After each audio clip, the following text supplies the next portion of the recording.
सबसे पहले मैं आपका शुक्रिया अदा करना चाहता हूं कि आप मेरी वीडियो को लाइक करते हैं, सोशल मीडिया पे शेयर करते हैं। नए आने वाले व्यूअर्स से मेरी दरख्वास्त है कि वो हमारे चैनल को सब्सक्राइब करें और बेल आइकन का बटन दबाएं ताकि हमारी आने वाली वीडियोस जो है उसका नोटिफिकेशन आप तक फौरी पहुंच सके। अगर आपका कोई सवाल है और आप उसका जवाब चाहते हैं तो नीचे दिए हुए ईमेल एड्रेस पे, स्क्रीन पे दिए हुए ईमेल एड्रेस पे आप मुझे ईमेल कर सकते हैं। मैं पूरी कोशिश करूंगा कि आने वाली वीडियो में उस सवाल का जवाब जो है वो शामिल किया जा सके।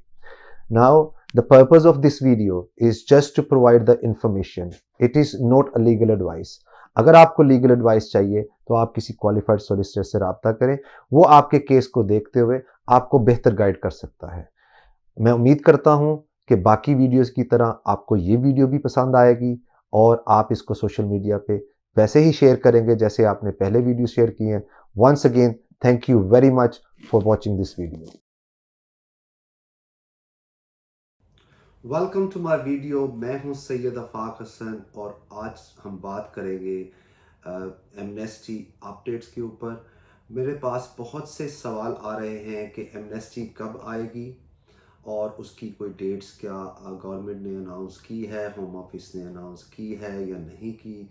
तो आज का जो मेन टॉपिक होगा वो ये होगा कि कब तक एमनेस्टी जो है वो एक्सपेक्टेड है। अगर एमनेस्टी आती है तो उसके ऊपर क्या क्या और कौन कौन से लोग जो हैं वो शामिल हो सकेंगे। मेरी दो वीडियो पहले भी एमनेस्टी के ऊपर आ चुकी हैं। एक अप्रैल में मैंने रिलीज़ की थी, एक मई में और अब जून है। तो जून के अंदर मैं आपको अपडेट करूँगा कि जो पिटीशन दायर हुई हुई है वो कहाँ तक पहुँची है, उसकी डेडलाइन क्या है, उसका प्रोसीजर क्या है। और आखिर में, वीडियो के आखिर में मैं आपको जो आपके सवाल हैं वो जो मेरे पास आए हुए हैं उनके जवाब इस वीडियो के अंदर शामिल करेंगे। और आपसे जैसे मैं हमेशा रिक्वेस्ट करता आता हूँ कि इस वीडियो को ज़्यादा से ज़्यादा शेयर कीजिएगा अपने दोस्तों में। हो सकता है कि ये वीडियो जो है आपके लिए इतनी इंफॉर्मेटिव ना हो, लेकिन बहुत सारे लोग हैं जो इस वीडियो को देखने के लिए, सुनने के लिए इंतज़ार कर रहे होंगे। उसमें लोग वो शामिल हैं जो यहाँ पे अनडॉक्यूमेंटेड लोग हैं, जिनके पास डॉक्यूमेंट्स नहीं हैं, इलीगल इमिग्रेंट्स हैं। कोई 5 साल से यहाँ मौजूद है, कोई 7 साल से, कोई 10 साल से, कोई 3 साल से। और वो इस होप में है कि यूके कोई एमनेस्टी जो है वो अनाउंस करेगा जिसके ज़रिए वो इस कंट्री के अंदर जो है वो डॉक्यूमेंट्स हासिल कर सकेंगे। तो काइंडली इसको ज़्यादा से ज़्यादा शेयर कीजिएगा। And my message is for those people who want me to do this video in English. Actually, the thing is, there are a lot of channels, YouTube channels, YouTubers who are making videos in English. But if you do have any question or if you do not understand this video at all, please see my phone number on the screen, and also my email is on the screen. If you do have a question and you want some information about that, please ring me or you can email me, and I will be more than happy to actually help you out on this one. And no part of this video is constitute as a legal advice. If you do need a legal advice, please contact a qualified solicitor who can look at your circumstances and how long you have been here, what are your medical conditions, and all other things which you can explain to them, and then they can provide you with a legal advice. But this video is purely information based. None of this part of this video constitute as a legal advice. So I will try to put some subtitles in future videos in English so you may understand as well. I do get a lot of comments in comment box, please make video in English, and I do understand that you are looking for the information about amnesty. But as I said earlier, there are many channels who are doing amnesty videos in English. This is just a continuity of the videos which I released in April, in May, and now in June. and I promise that I will update you as soon I get any information that when the amnesty is expected, what are the debates, how long it's going to take, and how amnesty has affected previously and how it will affect in future in the UK economy, how it can give a big part. So now I'm going to speak in Urdu. Thank you very much for watching this video. तो अब हम बात कर लेते हैं वापस कि ये एमनेस्टी कब तक एक्सपेक्टेड है। मेरी लास्ट वीडियो जो रिलीज़ हुई थी वो हुई थी इलीगल इमिग्रेंट्स के ऊपर, जो न्यू प्लान्स जो हैं वो लेके आ रहे हैं प्रीति पटेल, और जो कि यूके की होम सेक्रेटरी हैं। उसके अंदर मैंने बहुत सारी चीज़ें एक्सप्लेन की हैं। अगर आप इलीगल इमिग्रेंट हैं, आपको वो वीडियो जो है वो ज़रूर देखनी चाहिए, और उसको भी आप ज़्यादा से ज़्यादा शेयर कीजिए, क्योंकि उसके अंदर मैंने बहुत सारी चीज़ें जो है ऐसी एक्सप्लेन की हैं जो मुझे रूटीन में जिनकी कॉल्स आती हैं। तो अब हम स्टार्ट करते हैं अपने यूके एमनेस्टी अपडेट, जो जून का मेरे पास है कि ये कब तक एक्सपेक्टेड है, और फिर हम वीडियो के आखिर में जो है वो जो मेरे पास सवाल आप लोगों के आए हुए हैं, जो कि बहुत ही इम्पोर्टेंट सवाल हैं और बहुत ही जायज़ सवाल हैं, हम उनके ऊपर बात करेंगे। इसके अलावा मैं आपसे ये कहना चाहता हूँ कि लाइव प्रोग्राम जो है वो प्लान कर रहा हूँ, जिसके अंदर मैं आपसे लाइव क्वेश्चन लूँगा और आपको उसके जवाब दूँगा। उसका एक टॉपिक होगा, तो मेरी गुजारिश है कि उस टॉपिक के ऊपर ही हम बात करें। तो अब हम बगैर वक्त ज़ाया किए हुए चलते हैं अपने आज के टॉपिक की तरफ कि कब तक एमनेस्टी जो है वो एक्सपेक्टेड है, किन लोगों के लिए होगी और वो कब आएगी। तो अब हम चलते हैं अपने आज के इस टॉपिक के ऊपर, जहाँ पे हम बात करेंगे कि एमनेस्टी जो है उसकी अपडेट्स क्या हैं, वो कहाँ तक पहुँची है, उसको कितनी देर लगेगी अभी, उसके बारे में हम बात करेंगे। आपके जो सवाल मेरे पास आए हुए हैं वो बहुत ही इम्पोर्टेंट क्वेश्चंस हैं, उनके ऊपर बात करेंगे हम इस वीडियो के एंड पे। और इस वीडियो को एंड तक ज़रूर देखिएगा, क्योंकि रीज़न ये है कि जो आप हो सकता है जो सवालों के जवाब मैं इस वीडियो में शामिल कर रहा हूँ, आप उसमें से ही एक सवाल को जानना चाहते हों। तो ये बहुत ज़रूरी है, और इस वीडियो को, जैसे कि मैं कहता हूँ, ज़्यादा से ज़्यादा शेयर कीजिएगा।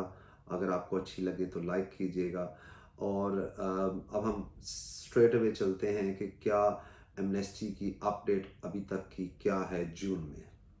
तो जून में उसकी अपडेट ये है कि एमनेस्टी की एक पिटीशन जो है वो ऑलरेडी आई हुई है, और उसके ऊपर जो है पिटीशन जब आती है तो अगर उसके ऊपर सिग्नेचर्स जो हैं वो 1 लाख से ज़्यादा, 100,000 से ज़्यादा signatures with in the UK हों, तो वो फिर पार्लियामेंट में उसके ऊपर डिबेट की जाती है, और उसके मुताबिक ही अगर वो कानून जो है उसके ज़्यादा हक में बात हो तो वो कानून जो है वो फिर नाफिज किया जाता है।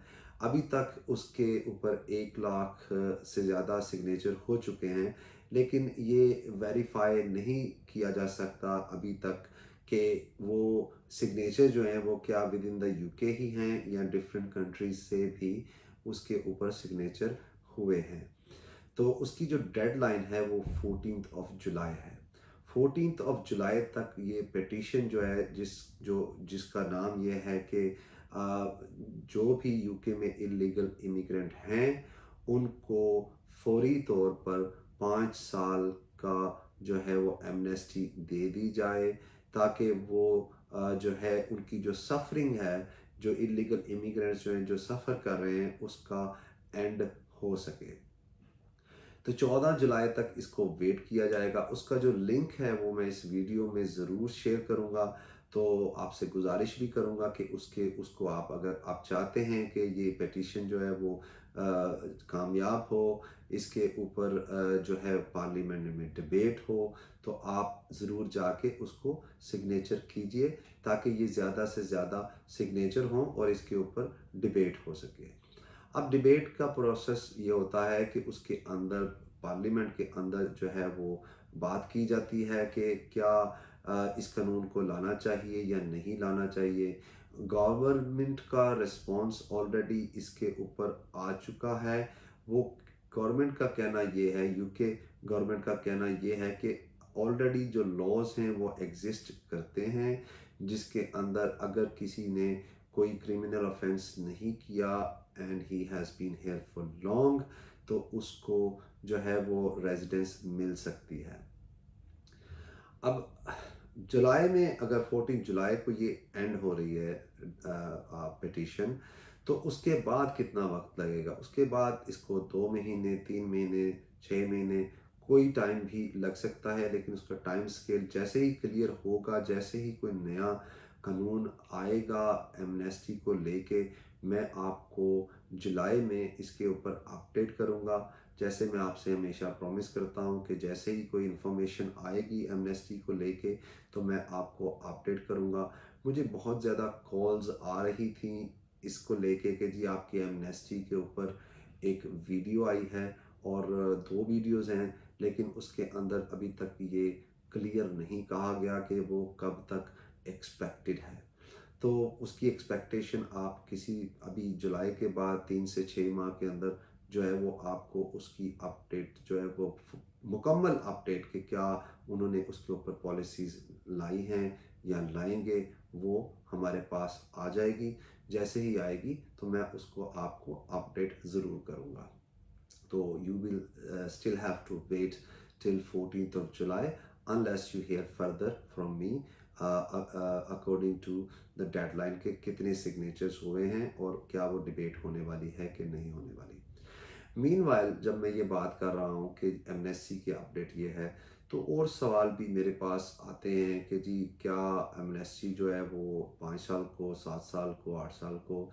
तो आपको मैं हर वीडियो के अंदर एक चीज़ ज़रूर कहता हूँ कि सबसे पहली बात कि ये जो वीडियो है ये इंफॉर्मेशन बेस ओनली होती है, ये लीगल एडवाइस नहीं होती। अगर आपको लीगल एडवाइस चाहिए तो आप किसी कॉम्पिटेंट सोलिसिटर के पास जाएं। अब इसकी रीज़न जो मेनली रीज़न ये होती है कि क्योंकि मैं जो बात कर रहा हूँ एक जनरल बात कर रहा हूँ। मेरे पास आप लोगों के सर्कमस्टांसिस यहाँ नहीं होते जिसको मैं देख के आपको फर्दर गाइड्स कर सकूं। तो क्या एमनेस्टी ही एक ऐसा रास्ता है जिससे आप इस कंट्री के अंदर लीगलाइज हो सकते हैं, डॉक्यूमेंट्स हासिल कर सकते हैं? तो अगर इस सवाल का जवाब दूं तो मैं कहूँगा कि नहीं, it is not only the amnesty who can make you legalise in this country. आपके पास और रास्ते भी मौजूद हो सकते हैं। आप जैसे कि मुझे किसी ने पूछा कि जी मैं 5 साल से हूँ तो मैं क्या करूँ। देखिए, आप मेरी जो पहली एमनेस्टी की वीडियो आई हुई है ना, आप उसको ज़रूर देखें। वो बड़ी डिटेल में है एमनेस्टी के ऊपर। उसके ऊपर मैंने बताया है कि जो पहली एमनेस्टीज आई थी वो 1993, 1999, 2000, 2005 to 11, वो कब आई थी, कैसे आई थी, उनको लाने की वजह क्या थी। अ, अगर कोई आप ये सोच रहा है, कोई भी ये सोच रहा है कि एमनेस्टी आएगी तो उसमें ये कहा जाएगा कि भाई जितने इलीगल इमिग्रेंट इस वक्त यूके में मौजूद हैं सबको वीज़ा दे दिया जाए, तो I do not think this is going to happen. आपको इस ख्याल में बिल्कुल नहीं रहना चाहिए। अगर ऐसा नहीं है, उनको मिलेगी एमनेस्टी जिनके केसेस जो थे वो ऑलरेडी होम ऑफिस में मौजूद थे। If this is the case और if this is going to be the case, then what you need to do, you need to speak out. आपको बोलने की ज़रूरत है। छुप के रहेंगे इसका कोई फ़ायदा नहीं है। आपको जो है डॉक्यूमेंट्स ऐसे नहीं मिलेंगे। वो बहुत लंबा रूट है, वो 20 ईयर्स का रूट है इलीगल इमिग्रेंट के लिए। इसके ऊपर भी मैं एक वीडियो जो है लॉन्ग रेजिडेंस के ऊपर, जिसमें 10 ईयर्स अगर आप 10 साल यहाँ पे लीगल रहे हैं या 20 ईयर्स कंटिन्यूस पीरियड आपका इधर रहा है, तो उसके ऊपर भी मैं आपके लिए एक वीडियो इंशाल्लाह लेके आऊँगा, जिसके अंदर मैं आपको एक्सप्लेन करूँगा कि अगर आपके 20 ईयर्स नहीं भी हुए, ओनली 17 ईयर्स हुए हैं, 15 ईयर्स हुए हैं, maybe you can still qualify for the long residence route। Depending on कि अगर आपको ऐसा लगता है कि आपकी प्राइवेट लाइफ यहाँ बन गई है और अगर आप अपनी कंट्री में वापस जाते हैं तो you will face significant obstacles जो आपको वहाँ पे सेट नहीं हो सकेंगे आप, या आपकी यहाँ पे कम्युनिटी टाइज बन गई हैं। तो इस चीज़ को आप ज़रूर ज़हन में रखें कि सिर्फ एमनेस्टी ही एक ऐसा रास्ता नहीं है जिसके ज़रिए आप लीगलाइज हो सकते हैं। और अगर एमनेस्टी आएगी तो वो उन लोगों के लिए आएगी जिन लोगों के केसेस जो हैं वो ऑलरेडी हैं। ये मेरा ओपिनियन है, I could be wrong, this is not certain, but it is quite evident from the previous amnesties कि ऐसा हुआ है। इलीगल के ऊपर जो इमिग्रेंट्स के ऊपर जो क्रैकडाउन है वो तो ऑब्वियसली मैंने अपनी लास्ट वीडियो में बताया कि वो क्या होने वाला है, असाइलम सिस्टम क्या होने वाला है, 2 टियर असाइलम सिस्टम होगा वो, और जो क्रैकडाउन होगा इलीगल इमिग्रेंट्स के ऊपर वो कैसे होगा। तो ये चीज़ें आप ज़रूर जहन में रखें और आप किसी क्वालिफाइड सॉलिसिटर से ज़रूर रब्ता करें और उससे एडवाइस लें। तो ये तो हो गई एमनेस्टी की अपडेट, जो कि नेक्स्ट वीडियो में फिर मैं आप जुलाई की वीडियो में जैसे ही होता है तो उसको एक्सप्लेन करेंगे। अब हम अपना जो नेक्स्ट क्वेश्चन आंसर्स सेशन है हम उसको स्टार्ट करते हैं, और उससे पहले एक बड़ा जनरल जो है वो एक टॉपिक के अगर आप इलीगल इमिग्रेंट हैं तो आपको जो क्रैकडाउन है उससे बचने के लिए क्या करना चाहिए, वो मैं आपको थोड़ा सा एक्सप्लेन करूँगा। लेकिन मेरी पिछली वीडियो में जो है मुझे बहुत सारे जो है वो कॉल्स आई हैं कि जी एक तरफ आप एमनेस्टी की बात करते हैं कि जी यूके गवर्नमेंट जो है वो एमनेस्टी लेके आएगी, दूसरी तरफ आप कह रहे हैं कि गवर्नमेंट जो है वो क्रैकडाउन करेगी।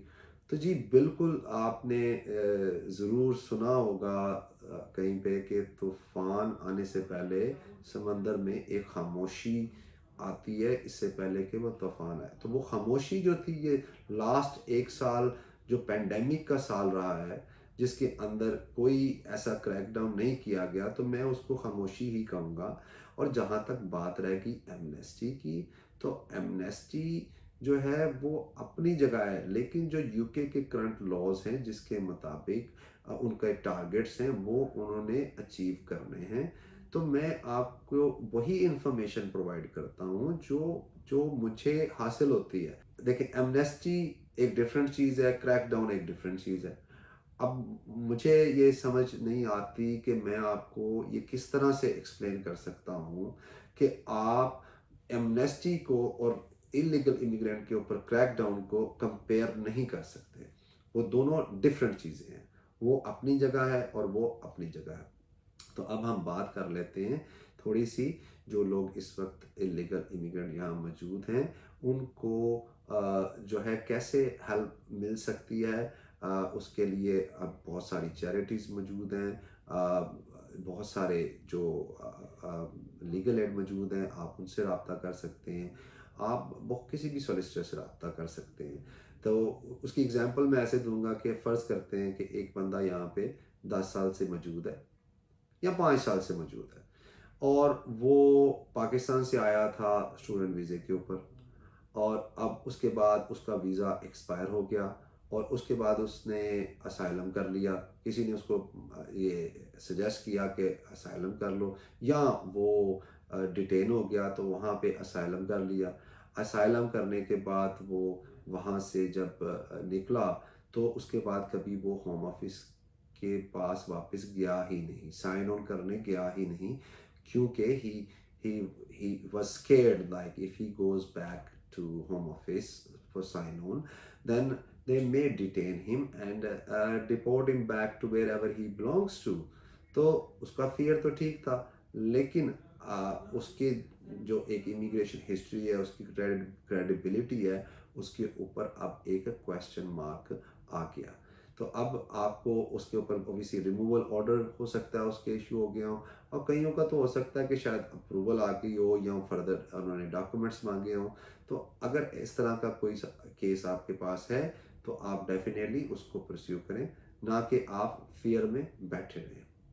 अब हम चलते हैं आगे अपने क्वेश्चन एंड आंसर्स की तरफ, कि जो मेरे पास क्वेश्चंस हैं उनके हम उनको इस वीडियो में शामिल करते हैं, और हम फिर फर्दर इसको देखते हैं कि कैसे ये सवाल जो हैं इस वीडियो को देखने वाले को कैसे हेल्प आउट कर सकते हैं।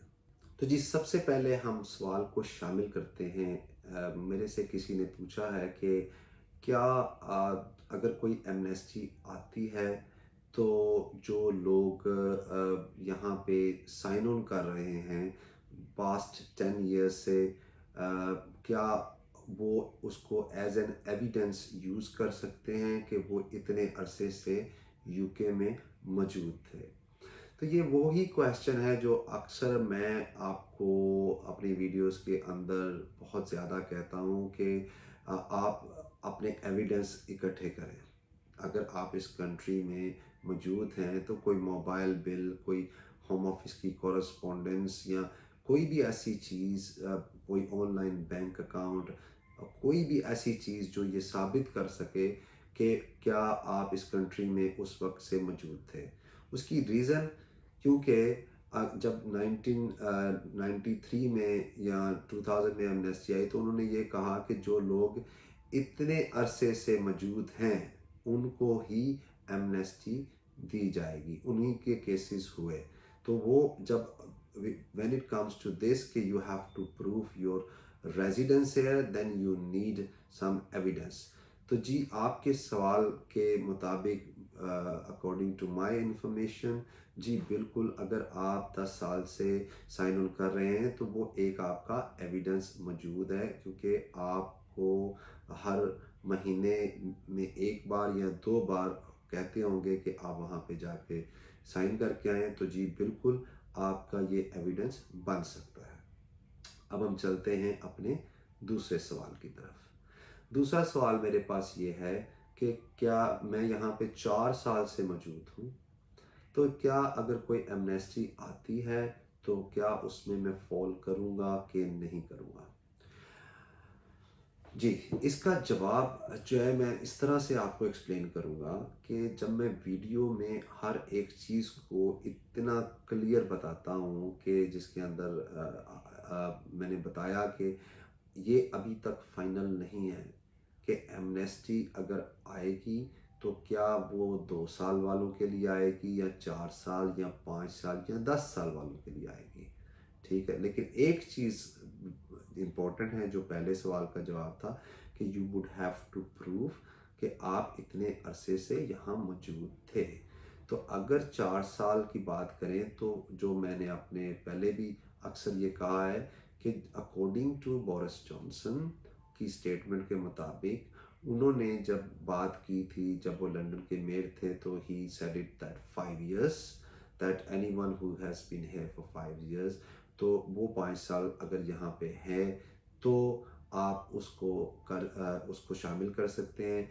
And he was right, I think, कि 5 साल जो है वो एक काफ़ी लॉन्ग अरसा होता है, और उसको शामिल किया जा सकता है। फिर उसके बाद अगर आप देखें, 5 साल के बाद उन्होंने 10 साल की बात की, 15 साल की बात की, और जो 2019 में उन्होंने बात की है वो उन्होंने ये कहा है कि people who have been here for long enough and they do not have any criminal record, उनके बारे में उन्होंने बात की है। तो वो लॉन्ग इनफ को उन्होंने एक्सप्लेन नहीं किया। उसके साथ साथ उन्होंने ये कहा कि अगर वो कोई नहीं भी आती एमनेस्टी, तो ऑलरेडी लॉज जो हैं वो एग्जिस्ट करते हैं, जिसके मुताबिक अगर किसी के सर्कमस्टांसेस ऐसे हैं तो वो बिल्कुल अपने लॉफुली अप्लाई कर सकता है, जिसके ऊपर हम नेक्स्ट वीडियो भी करेंगे कि आप लॉफुली कैसे अपनी एप्लीकेशन कर सकते हैं, जबकि आप सिर्फ यहाँ पे 4 साल से हैं, या 2 साल से हैं,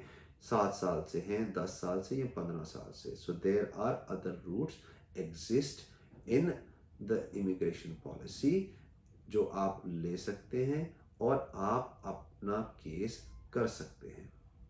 तो अब हम चलते हैं अपने नेक्स्ट क्वेश्चन की तरफ। तो जी अब हम बात कर लेते हैं कि एमनेस्टी कब तक एक्सपेक्टेड है।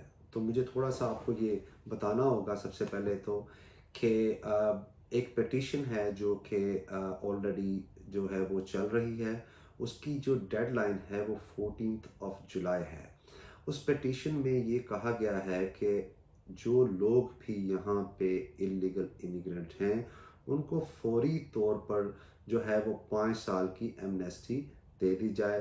अब उसका तरीकाकार कुछ ऐसे होता है कि जब कोई पिटीशन होती है, अगर 100,000 से ज़्यादा लोग जो कि यूके में रहने वाले हों, अगर वो ये पिटीशन साइन करते हैं तो वो पिटीशन जो है वो पार्लियामेंट में उसके ऊपर डिबेट होती है बाय लॉ, और वो फिर उसके ऊपर दोनों तरफ से आर्ग्यूमेंट्स होते हैं और पार्लियामेंट डिबेट करता है कि क्या एमनेस्टी देनी चाहिए कि नहीं देनी चाहिए, और अगर वो उसको लेके आते हैं तो उसके अंदर क्या लॉज होने चाहिए।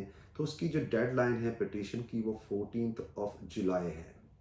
अब डेफिनेटली जैसे ही उसका कुछ रिज़ल्ट आता है तो मैं आपको जुलाई में दोबारा अपडेट करूँगा। और इसके अलावा अभी तक उसके 101,000 से ज़्यादा जो है वो सिग्नेचर हो चुके हैं। मैं उस पिटीशन का लिंक जो है इस वीडियो के कमेंट बॉक्स में रख दूँगा। आप भी अगर उसको साइन कर सकते हैं तो ज़रूर उस पिटीशन को साइन कीजिए, क्योंकि ये बहुत ही ज़रूरी है कि अभी जो इलीगल इमिग्रेंट्स हैं वो अगर एमनेस्टी की तलाश में हैं, तो अगर डिबेट होती है तो उसके अंदर ही आगे फर्दर लॉ बन सकता है। तो अब जहाँ तक बात रह गई कि क्या जो 2021 का ईयर है क्या वो एमनेस्टी का साल हो सकता है कि नहीं हो सकता।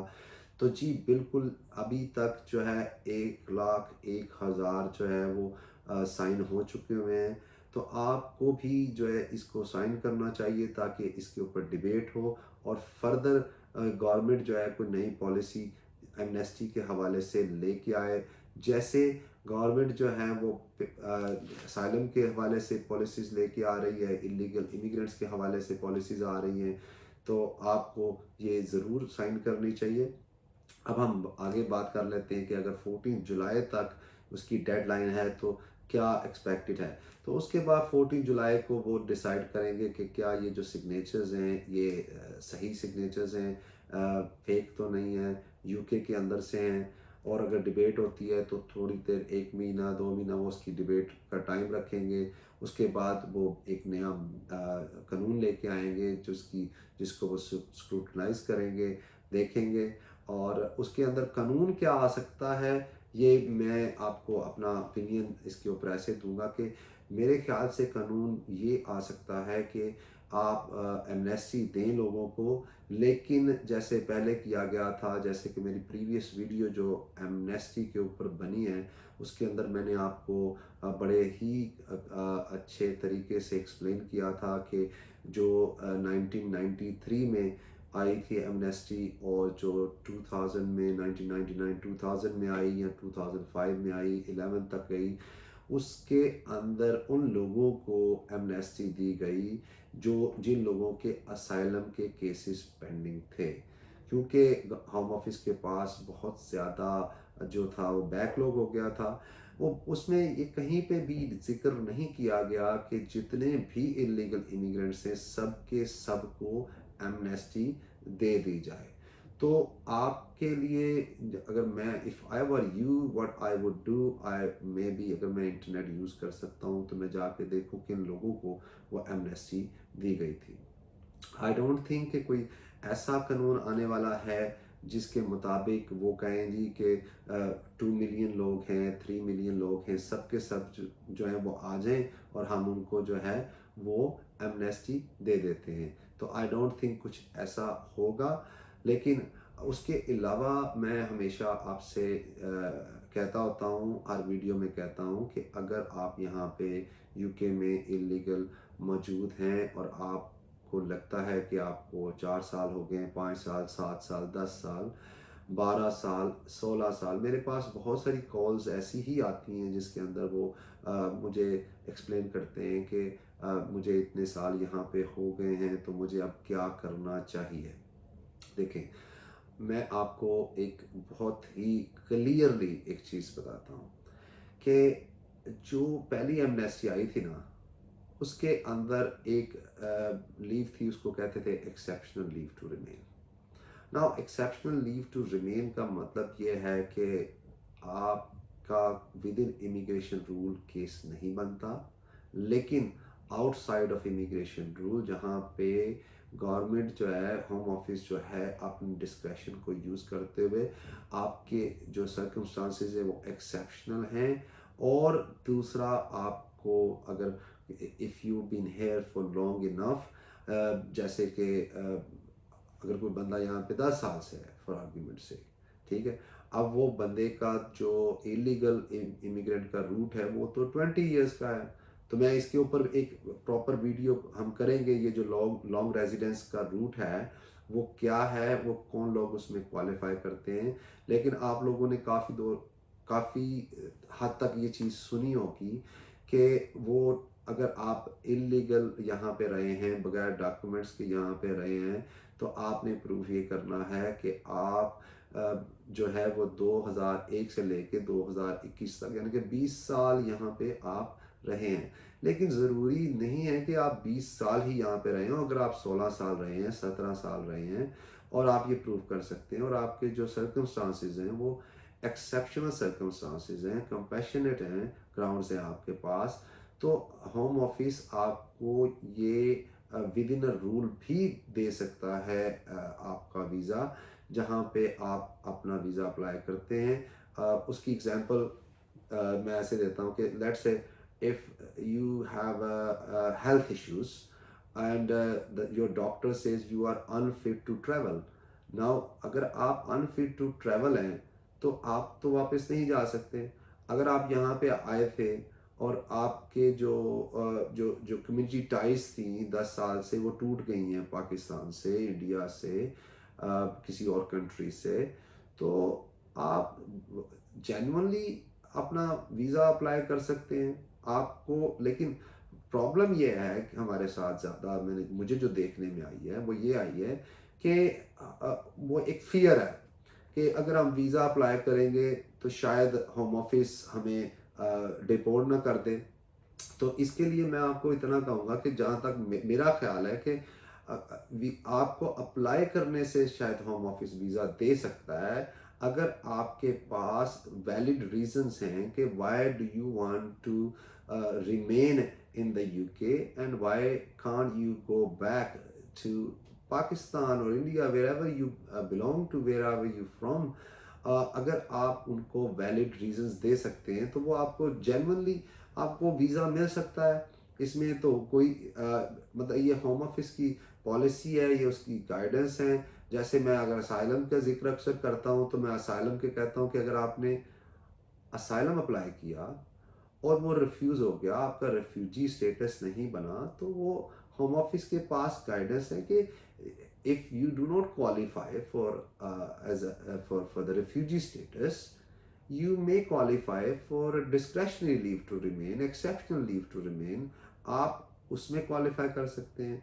तो अब अगर हम घर बैठे रहेंगे और कुछ करेंगे नहीं और ये सोचते रहेंगे कि जी एक दिन एमनेस्टी आएगी और सारे इलीगल इमिग्रेंट्स को जो है वीज़ा मिल जाएगा, तो आई डोंट थिंक सो। मुझे ऐसा नहीं लगता कि होम ऑफिस कोई ऐसी पॉलिसी लेके आएगा जिसके अंदर वो ये कहेगा कि जितने इलीगल इमिग्रेंट्स हैं, उसकी एग्जांपल मैं आपको दे देता हूँ कि स्पेन में जब या इटली में जब एमनेस्टी का जिक्र हुआ, तो पहले जो लोगों ने एमनेस्टी अप्लाई की वो कुछ हज़ार लोग थे।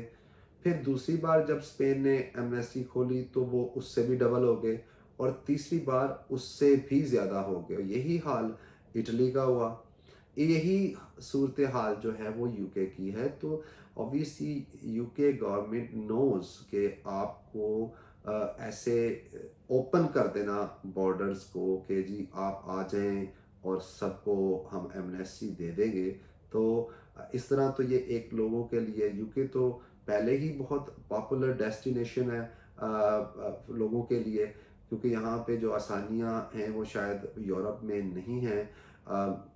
यहाँ का जो असाइलम सिस्टम है वो शायद यूके का यूरोप का उतना अच्छा असाइलम सिस्टम नहीं वो समझते। तो इसलिए जो भी इवन के फ्रांस, इटली, स्पेन इधर यूरोप में आते हैं, वो अपना फाइनल डेस्टिनेशन जो है वो यूके ही रखते हैं। तो मैं आपको सिर्फ ये गुजारिश करूँगा कि आपके जो भी सर्कमस्टांसेस हैं, आपको चाहे 2 साल हुए हैं या 3 साल या 5 साल या 10 साल, आप वेट मत करें। आप अपनी एप्लीकेशन जो है वो ज़रूर डालें होम ऑफिस के अंदर, अपने आप को होम ऑफिस के रिकॉर्ड में लेके आएँ, और आप किसी अच्छे कॉम्पिटेंट और क्वालिफाइड सॉलिसिटर से ज़रूर रब्ता करें। क्या आपको वो ओपिनियन देगा, अपना ख्याल जाहिर करेगा। अगर आपकी ग्राउंड्स बनती होंगी तो ही वो आपका केस जो है वो आगे लेके जाएगा। अगर नहीं बनती तो वो आपसे कह देगा कि नहीं जी, आपका केस नहीं बनता। तो आप प्लीज़ काइंडली इसको ज़हन में रखें। इसके अलावा अगर एप्लीकेशन आपके पास, बहुत सारे लोग मुझे ये कहते हैं कि कितनी फ़ीस होगी अगर हम प्राइवेट लाइफ, अगर आप प्राइवेट लाइफ की फ़ीस की बात करते हैं तो वो तकरीबन 1052-53 पाउंड जो है, 1052 वो है। प्लस जो है वो IHS है, इंश्योरेंस हेल्थ सरचार्ज है, वो तकरीबन 1560 पाउंड बनते हैं।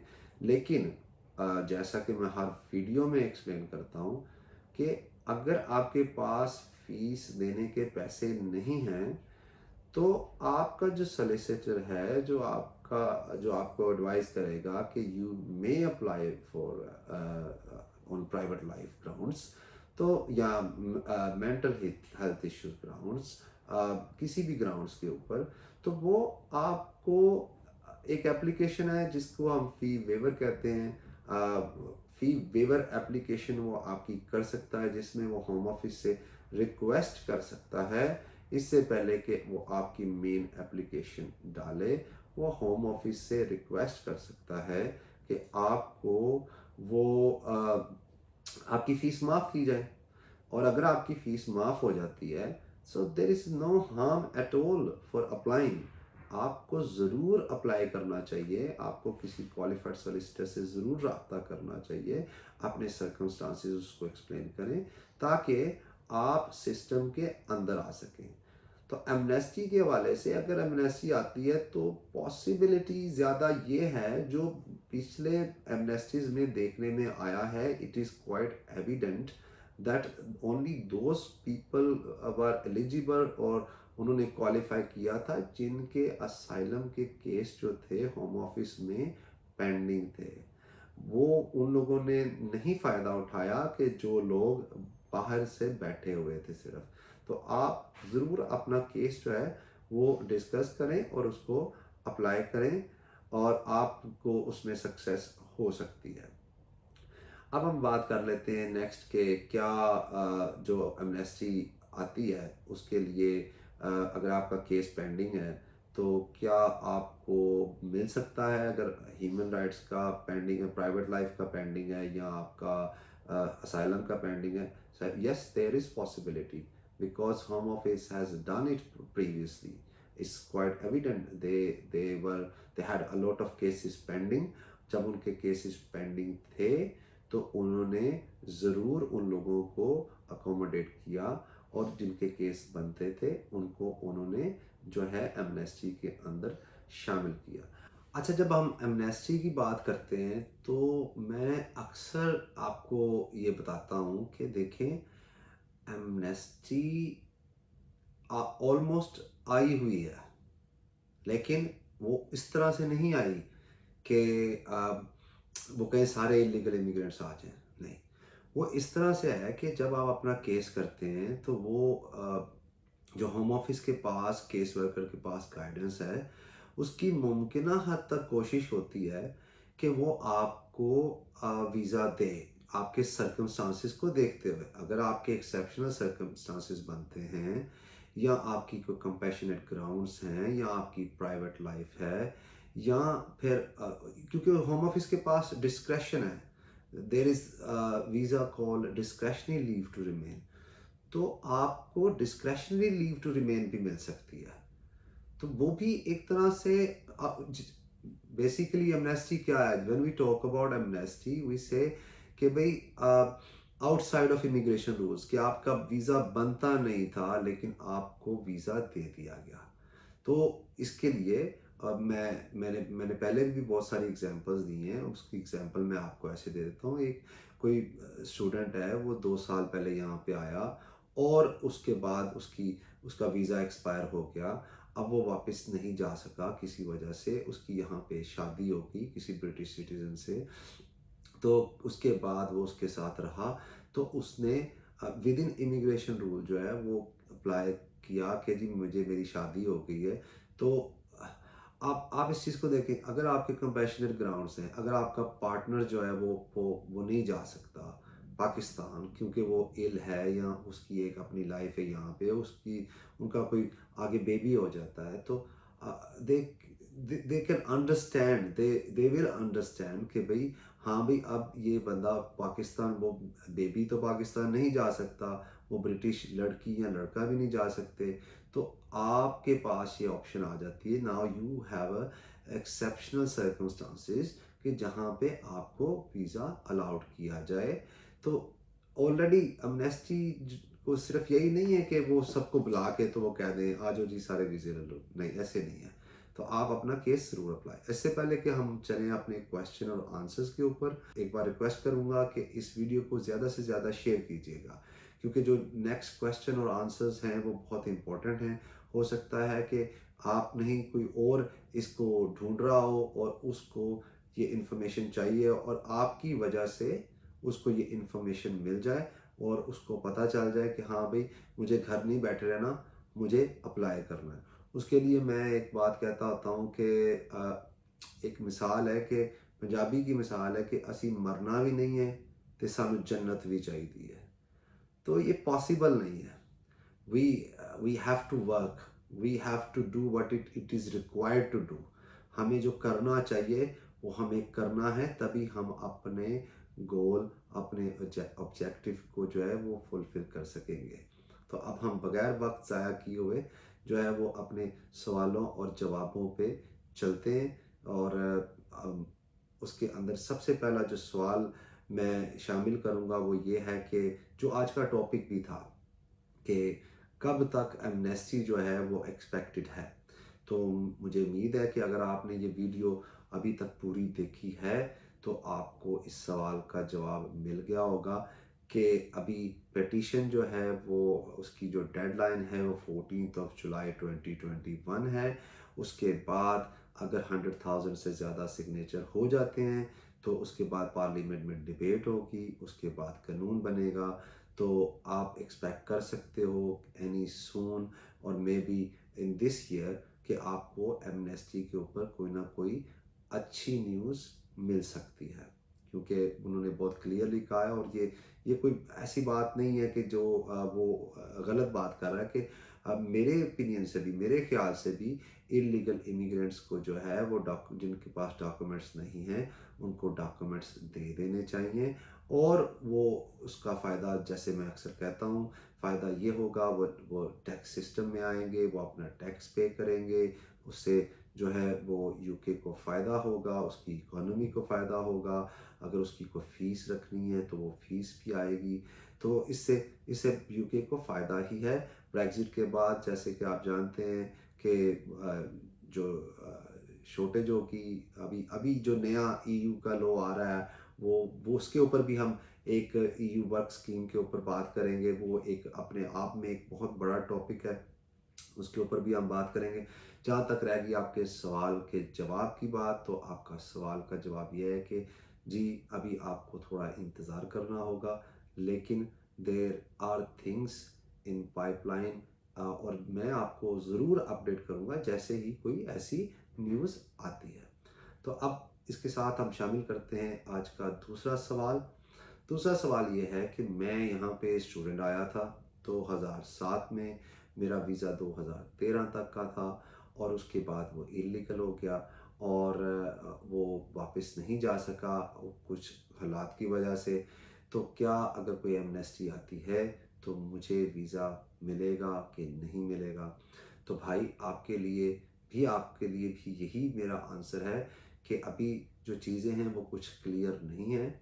वो जैसे ही क्लियर होती हैं, जैसे ही वो होम ऑफिस की पॉलिसी आती है कि वो किन लोगों को मिलेगा, तो वो आपको ज़रूर बताऊंगा मैं। लेकिन जहां मैं कहता हूं कि होम ऑफिस की पॉलिसी आती है, तो अभी तक होम ऑफिस ने कोई ऐसा ऐलान नहीं किया जिसके अंदर उन्होंने एमनेस्टी का जिक्र किया हो। ये पेटिशन के जवाब में गवर्नमेंट का रिस्पॉन्स ज़रूर आया है कि अभी तक जो जो हमारे करंट लॉस हैं वो अलाउ करते हैं कि अगर कोई किसी के पास डॉक्यूमेंट्स नहीं है और उसके पास वैलिड ग्राउंड्स हैं तो वो बिल्कुल अपना वीज़ा अप्लाई कर सकता है, उसके ऊपर कोई क्रिमिनल ऑफेंस नहीं है तो वो अप्लाई कर सकता है। तो आपका जवाब ये है कि जी अभी पॉलिसी क्लियर नहीं है, लेकिन अगर आप 2007 से इधर हैं तो मैं आपको ये सजेस्ट करूँगा कि आप अपना एविडेंस ज़रूर रखें। इसके साथ ही अब मैं अपना तीसरा सवाल इसमें शामिल करता हूँ। तीसरा सवाल ये है कि क्या जब कोई एमनेस्टी आएगी तो उसके अंदर उन लोगों को भी शामिल किया जाएगा या वो एज एन एविडेंस दे सकते हैं जो लोग साइन ऑन पे 10 साल से जा रहे हैं, पास्ट 10 ईयर्स से वो साइन ऑन पे हैं, तो क्या वो जो साइन ऑन कर रहे हैं वो उसको as a proof, as a evidence use कर सकते हैं? जी मेरे ख्याल से तो बिल्कुल आप उसको यूज़ कर सकते हैं, क्योंकि होम ऑफिस के पास आपका रिकॉर्ड है। जो साइन ऑन का मतलब यह है कि आप हर महीने वहाँ पे मंथ में एक बार या दो बार वहाँ जाके साइन ऑन करके आते हैं, तो ये आपका अपने आप में एक बहुत बड़ा एविडेंस मौजूद है कि आप यहाँ पे मौजूद हैं। तो इसके साथ ही जो जब मैं अपना रेजिडेंस प्रूफ करने की बात करता हूँ तो ये बड़ी ही मुझे हैरानगी होती है कि अक्सर मुझे लोग कहते हैं कि जी मैं यहाँ से 15 साल, 20 साल, 10 साल से हूँ, लेकिन they could not provide me even a single evidence के जो ये साबित कर सके कि वो यहाँ पे मौजूद थे। The only evidence they may have कि हाँ जी मैं यहाँ पे आया था, और उनके पास पासपोर्ट तक जो है वो मैं हैरान होता हूँ कि नहीं होते, कॉपी भी नहीं होती। सो इसका भी एक हम कर सकते हैं कि आप खुद कर सकते हैं कि आप इमिग्रेशन जो होम ऑफिस है उसको आप एक एप्लीकेशन कर सकते हैं कि जी आपकी इमिग्रेशन हिस्ट्री आपको भेजी जाए, और वो इमिग्रेशन हिस्ट्री लेके फिर आप सोलिसिटर के पास चले जाएं। उसके अंदर आपका सारा मौजूद होता है, आप कब आए थे, कब एग्जिट हुए थे, आपका कौन सा वीज़ा था, आपने कब असाइलम अप्लाई किया था या नहीं किया था, या आपने कोई ह्यूमन राइट्स का क्लेम जब डाला था तो उसका जो था वो रिज़ल्ट क्या आया था। तो आपके सवाल का जवाब ये है जी बिल्कुल आप उसको एज अ प्रूफ दे सकते हैं। अब हम चलते हैं अपने अगले सवाल की तरफ। अगला सवाल हमारे पास ये है कि मैं यहाँ पे 2004 से हूँ, 4 साल से हूँ। मैं 4 साल लीगल रहा और उसके बाद मैंने दोबारा असाइलम किया, मैं डिटेन हो गया, असाइलम किया, और असाइलम के बाद मुझे उन्होंने जो है वो रिलीज़ कर दिया बेल पे, और मुझे जाना था साइन ऑन करने, लेकिन मैं नहीं गया। तो मैं 2004 से लेके अभी तक इधर ही हूँ। तो क्या कोई एमनेस्टी आती है तो मैं उसमें शामिल होऊंगा कि नहीं होऊंगा? सो अगेन आपको इस सवाल से भी अंदाज़ा हो रहा होगा कि ये बहुत सारे केसेस ऐसे हैं कि जहाँ पे लोग यहाँ पे आए, आने के बाद वो किसी भी सर्कमस्टांसिस की वजह से उनके जो सर्कमस्टांसिस बने वो चाहे कुछ भी रहे हों वो वापस नहीं गए। उन्होंने असाइलम किया और जब उनके पास पूरा मौका था कि वो अपने अपनी चीज़ों को एक्सप्लेन कर सकें, वो किसी फियर की वजह से, किसी डर की वजह से वो नहीं गए, और आज भी वो लोग एमनेस्टी का इंतज़ार कर रहे हैं। तो आपके सवाल के जवाब में मैं भाई यही कहूँगा कि अगर आप 2004 में आए थे, आपको काफ़ी टाइम हो चुका होगा यहाँ पे, 17 years is a long time. तो आप किसी सॉलिसिटर से मिलें, क्वालिफाइड सॉलिसिटर से, उससे रब्ता करें। हो सकता है कि वो एमनेस्टी के बगैर ही आपका काम करवा सके, आपकी जो सर्कमस्टांसेस हैं उसको अच्छे तरीके से रिप्रेजेंट कर सके। आप होम ऑफिस के आगे, अगर होम ऑफिस रिफ्यूज़ करता है तो आप इसको कोर्ट में भी अपील के लिए भी दरख्वास्त दे सकते हैं। ठीक है, तो आपके सवाल के जवाब में मैं यही कहूँगा कि भाई बिल्कुल, आप अगर वहाँ पे आए थे, अगर जैसे कि बोरिस जॉनसन की बात करूँ तो वो कहते हैं 5 साल, 10 साल, 15 साल और फिर लॉन्ग इनफ, तो आप बिल्कुल, हो सकता है, पॉसिबिलिटी है, आप शामिल हो सकते हैं। इसके साथ ही अब मैं अपना नेक्स्ट क्वेश्चन, जिसके ऊपर मैंने पूरी वीडियो एक बनाई है, पिछली वीडियो जो है मेरी, वो सारी की सारी ऑलमोस्ट इसी चीज़ के ऊपर है। वो वीडियो ऐसे थी कि ये क्वेश्चन ऐसे है कि क्या यूके गवर्नमेंट जो है वो इलीगल इमिग्रेंट्स को जो है वो डिटेन करके वापस भेज देंगे? जी बिल्कुल, आप मेरी वीडियो देखें जो लास्ट वीडियो मेरी आई है इलीगल इमिग्रेंट्स के ऊपर, तो बिल्कुल यू देखिए, जब आपके पास right to remain in the UK नहीं है, तो हाउ कैन यू एक्सपेक्ट कि वो आपको वापस नहीं भेजेंगे?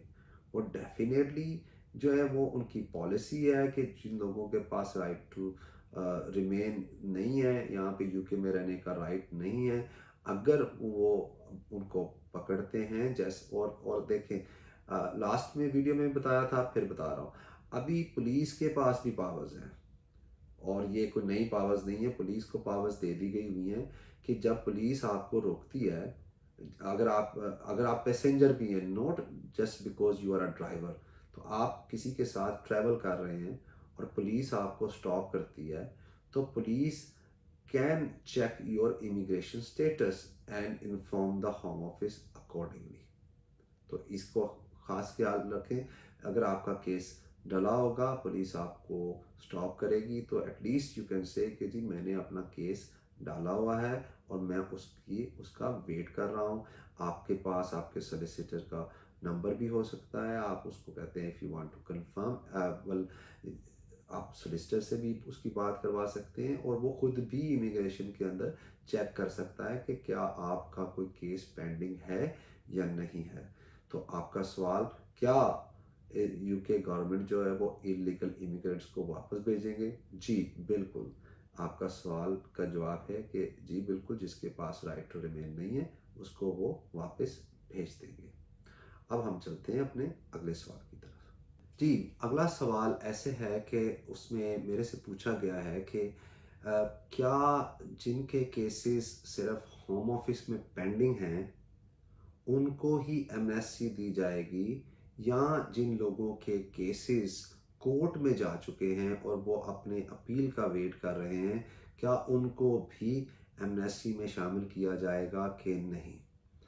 तो इसका जवाब जो है, ऑब्वियसली आपके बहुत ही सिमिलर क्वेश्चंस होते हैं, ठीक है, तो उसका जवाब ऐसे ही है कि जी बिल्कुल, अगर आप, जैसे मैंने बताया, अगर आपने मेरी जो प्रीवियस एमनेस्टी की वीडियो देखी हो तो उसके अंदर ये कहा गया था कि जिन लोगों के केसेस होम ऑफिस में पेंडिंग थे, तो अभी पॉलिसी कुछ क्लियर नहीं है। तो अगर पॉलिसी ये आती है फॉर आर्ग्यूमेंट से कि जिन लोगों के केसेस जो हैं, जो लोग यहाँ पे यूके में, जो कि बोरिस जॉनसन ने बात की थी कि जो लोग 5 साल से यहाँ मौजूद हैं, रिगार्डलेस उनके केस होम ऑफिस में पेंडिंग हैं या नहीं हैं, और उनके कोर्ट में केसेस हैं या नहीं हैं, उनको जो है वो एमनेस्टी दे दी जाए, उनको शामिल कर लिया जाए। ये एक बार उन्होंने सजेस्ट किया था, ठीक है, उसके बाद उन्होंने और भी सजेशंस दी हैं, so I won't go over and over again. तो अभी पॉलिसी कुछ क्लियर नहीं है, अगर तो कुछ ऐसी पॉलिसी आती है कि जिनके केसेस होम ऑफिस में पेंडिंग है वही होंगे तो फिर उनको मिलेगा। अगर वो कहते हैं कि जो लोग यहाँ पे 2007 से लेके आज तक मौजूद हैं और उनके पास कोई ऐसी क्रिमिनल ऑफेंस नहीं है तो उनको शामिल किया जाए, तो जी बिल्कुल, सिर्फ उनको ही शामिल किया जाएगा। अब हम चलते हैं अपने अगले सवाल की तरफ। अगला सवाल ऐसे है कि जब भी एमनेस्टी आती है और अगर वो क्वालिफाई करते हैं तो क्या उनको इंडेफिनिट लीव टू रिमेन मिलेगा या उनको 10 साल के रूट पे डाला जाएगा। ये बहुत इम्पोर्टेंट क्वेश्चन है, बहुत बहुत अहमियत वाला क्वेश्चन है कि ये बहुत बड़ा वैलिड क्वेश्चन है। उसके उसके जवाब में मैं आपको सिर्फ इतना कहना चाहता हूँ कि नंबर वन, अभी पॉलिसी कुछ क्लियर नहीं है, तो जब तक पॉलिसी कुछ क्लियर नहीं हो जाती हम इसके ऊपर कोई डेफिनेटिव आंसर नहीं दे सकते। हाँ, what we can do right now is this, that what I think if they bring any sort of amnesty now, they will put them into 10 years route. The reason, क्योंकि उनके ऊपर जो नए law के ऊपर है कि अगर कोई इलीगल इमिग्रेंट यहाँ पे रहा है तो वो जब भी वीज़ा करता है तो उसको 10 इयर्स रूट पे ऑलमोस्ट डाल देते हैं। तो जी बिल्कुल, आपके सवाल के जवाब में मैं ये कहूँगा कि मेरे ख्याल के मुताबिक अगर कोई एमनेस्टी आएगी तो वो 2.5 साल के रूट पे डाला जाएगा for the next 10 years, and God knows what happen after that. तो आज के इस वीडियो में मेरे पास और बहुत से सवाल हैं लेकिन वीडियो जो है वो काफ़ी लंबी हो जाएगी, और इसलिए मैं आपको यही कहूँगा वीडियो के एंड पे कि इसको, जो मैंने सवालों के जवाब दिए हैं उनको आप ज़रूर गौर से सुनिए और इसको ज़्यादा से ज़्यादा शेयर कीजिए ताकि ये इन्फॉर्मेशन जो है वो बाकी लोगों तक पहुंच सके। अब इसको अगर मैं कंक्लूड करूं तो आज की वीडियो थी कि क्या जो एमनेस्टी है वो कब तक एक्सपेक्टेड है और उसका जून तक एमनेस्टी का अपडेट क्या है वो मैंने आपको बता दिया है कि 14 जुलाई तक आपको कम से कम वेट करना पड़ेगा जब तक कि वो पिटीशन का जो है वो नहीं आ जाता। अगर उससे पहले कोई भी इंफॉर्मेशन आएगी तो आप मेरे चैनल को सब्सक्राइब करना मत भूलिएगा, इसको लाइक कीजिएगा, सब्सक्राइब कीजिएगा, because I will update you as soon I hear any news from home office. मैं आपको जो है वो बिल्कुल जो इमिग्रेशन के हवाले से, जो इलीगल इमिग्रेंट के हवाले से, एमनेस्टी के हवाले से, असाइलम के हवाले से, या स्पाउस वीज़ा एक्सटेंशन के हवाले से, स्टूडेंट रूट के हवाले से जो नेक्स्ट वीडियोस हैं, और जैसा कि मैंने आपको कहा है कि मैं बहुत जल्दी एक लाइव सेशन शुरू करने वाला हूं जिसके अंदर मैं आपके लाइव क्वेश्चंस लूँगा, उनका लाइव जवाब आपको मिलेगा। तो उसके लिए आप जब अगर इस चैनल को जब भी सब्सक्राइब करते हैं और बेल आइकन का बटन दबाना मत भूलिएगा, क्योंकि ये आपको फौरी जो है अलर्ट करेगा जैसे ही मेरी नई वीडियो आएगी किसी इमिग्रेशन मैटर के ऊपर, and specially for the illegal immigrants. मैं बहुत कोशिश करता हूँ कि मैं ज़्यादा से ज़्यादा उनको जो है इंफॉर्मेशन प्रोवाइड कर सकूँ जो उनको बाकी जगहों पे नहीं मिलती। तो वीडियो के एंड पे thank you very much for watching this video, और मैं मिलूँगा आपको नई वीडियो में नए टॉपिक के साथ। तब तक के लिए अल्लाह निगहबान।